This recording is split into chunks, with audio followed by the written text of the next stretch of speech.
Assalomu alaykum, hurmatli obunachilar, hurmatli rishtonliklar. Bugungi manzilimiz Rishton Abzor jamoasining manzili. Rishtonimizdagi yangi shaharchaga kelganmiz. Rishtonimizda ham xuddi shunaqa 9 etajga domlar qurilyapti. Hurmatli obunachilar, ushbu joyimizni kommentariyaga yozib ketasizlar. Hurmatli obunachilar, hurmatli rishtonliklar, Muslimxon Rishtondan domlarni reklama qilyapsiz, hovlilarni reklama qilyapsiz. Ularga bir Rishtonimizdan ustalar bormi, brigadirlar. O'shalarni biz raqamlarini o'zlarini Instagramlari bo'lsa ko'rsating deyishyapti.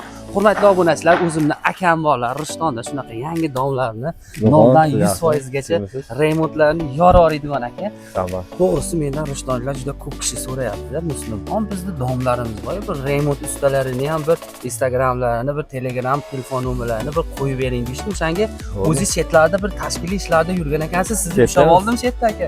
Rishtonliklarga aka bir ishlaringizni aytib bersangiz. Bo'ldi.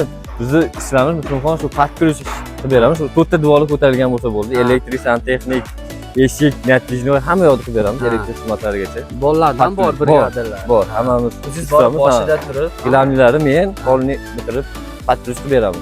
Xullas, qayerda bo'lsa-da, o'zlar qat'inada, Rossiyada bo'lsa-da, O'zbekiston qayerda bo'lsa-da, telefonda aloqada bitirib beramiz qolni.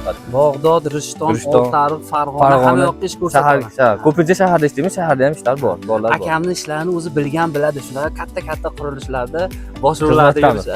Hurmatli obunachilar, kimga shunaqa Rishtonda sifatli usta xizmati, nima deydi? Traventin. Traventin. Hammasi bor-a? Hamma yoq fasad ishlari, shunaqa usta qidirib turgan. Betorka dom, hovli ham qilaveramiz. Hovli ham.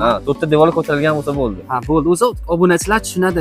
Uzoqroqqa borishni hojati yo'q. Like, komment bosib Rishtonlik usta qidirib turgan obunachilarga tashlab qo'yish esdan chiqmasin.